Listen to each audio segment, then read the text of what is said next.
ትንቢተ ዳንኤል ምዕራፍ 8 በመጀመሪያ ከተገለጠልኝ ራእይ በኋላ ንጉሱ ብልጣሶር በነገሰ በ3ኛው ዓመት ለኔ ለዳንኤል ራእይ ተገለጠልኝ። በራእዩም አየሁ። ባየሁም ጊዜ በኤላም አውራጃ ባለው በሱሳ ግንብ ነበርሁ። በራእዩም አየሁ፣ በኡባል ወንዝም አጠገብ ነበርሁ።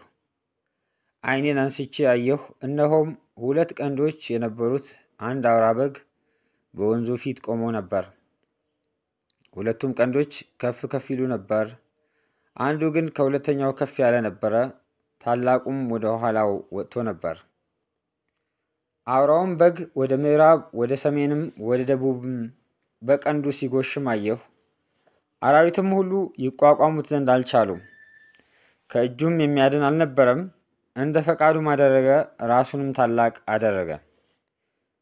እኔም ስመለከት እነሆ ከምዕራብ ወገን አንድ አውራ ፍየል በምድር ሁሉ ፊት ላይ ወጣ፣ ምድርንም አልነካም። ለፍየሉም በዓይኖቹ መካከል አንድ ታላቅ ቀንድ ነበረው። 2 ቀንድ ወዳለው በወንዝም ፊት ቆሞ ወዳየሁት አውራ በግ መጣ። በኃይሉም ቁጣ ፈጥኖ ወደ እርሱ ሮጠ። ወደ አውራውም በግ ሲቀርብ አየሁት፣ እርሱም ተመረረበት። አውራውንም በግ መታ፣ 2ቱንም ቀንዶች ሰበረ። አውራውን በግ ሊቋቋመው ኃይል አልነበረውም። እርሱም በምድር ላይ ጥሎ ረገጠው። አውራውንም በግ ከእጁ ያድነው ዘንድ የሚችል አልነበረም። አውራውም ፍየል ራሱን እጅግ ታላቅ አደረገ። በበረታም ጊዜ ታላቁ ቀንዱ ተሰበረ። ወደ 4ቱም የሰማይ ነፋሳት የሚመለከቱ 4 ቀንዶች ከበታቹ ወጡ። ከእነርሱም ከአንደኛው አንድ ታናሽ ቀንድ ወጣ። ወደ ደቡብም ወደ ምስራቅም ወደ መልካሚቱም ምድር እጅግ ከፍ አለ። እስከ ሰማይም ሰራዊት ድረስ ከፍ አለ። ከሰራዊትና ከከዋክብትም አያሌዎችን ወደ ምድር ጣለ፣ ረገጣቸውም። እስከ ሰራዊትም አለቃ ድረስ ራሱን ታላቅ አደረገ። ከእርሱም የተነሳ የዘወትሩ መስዋዕት ተሻረ፣ የመቅደሱም ስፍራ ፈረሰ። ሰራዊቱም ከኃጢአት የተነሳ ከዘውትሩ መስዋዕት ጋር ተሰጠው።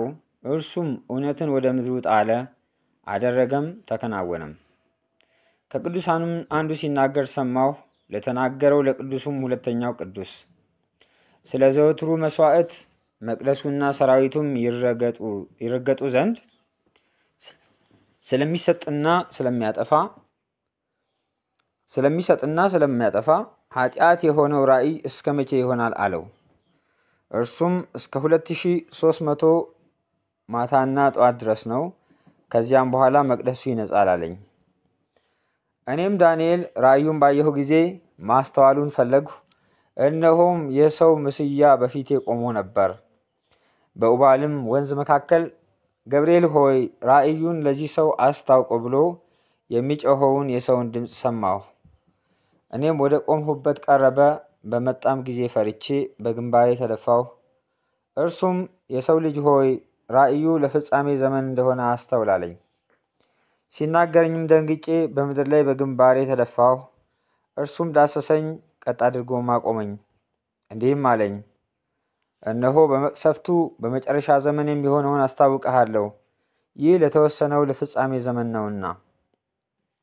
ባየኸው በአውራው በግ ላይ የነበሩ 2 ቀንዶች እነርሱ የሜዶንና የፋርስ ነገስታት ናቸው። አውራውም ፍየል የግሪክ ንጉስ ነው። በዓይኖቹ መካከል ያለው ታላቁ ቀንድ መጀመሪያው ንጉስ ነው። እርሱም በተሰበረ ጊዜ በእርሱ ፋንታ 4ቱ እንደተነሱ እንዲሁ ከወገኑ 4 መንግስታት ይነሳሉ። ነገር ግን በኃይል አይስተካከሉትም። በመንግስታቸውም መጨረሻ ኃጢአታቸው በተሞላች ጊዜ እንቆቅልሽን የሚያስተውል ፊተ ጨካኝ ንጉስ ይነሳል። ኃይሉም ይበረታል፣ ነገር ግን በራሱ ኃይል አይደለም። በድንቅም ያጠፋል፣ ያደርግማል፣ ይከናወንማል። ኃያላንና የቅዱሳንን ሕዝብ ያጠፋል። በመታለሉ ተንኮልን በእጁ ያከናውናል። በልቡም ይታበያል። ታምነውም የሚኖሩትን ብዙዎችን ያጠፋል። በአለቆቹም አለቃ ላይ ይቋቋማል፣ ያለ እጅም ይሰበራል። የተነገረውም የማታውና የጠዋቱ ራእይ እውነተኛ ነው። ነገር ግን ከብዙ ዘመን በኋላ ስለሚሆን ራእዩን ዝጋ። እኔም ዳንኤል ተኛሁ፣ አያሌም ቀን ታመምሁ። ከዚያም በኋላ ተነስቼ የንጉሱን ስራ ሰራ ነበር። ስለ ራእዩም አደንቅ ነበር። የሚያስተውል ወገን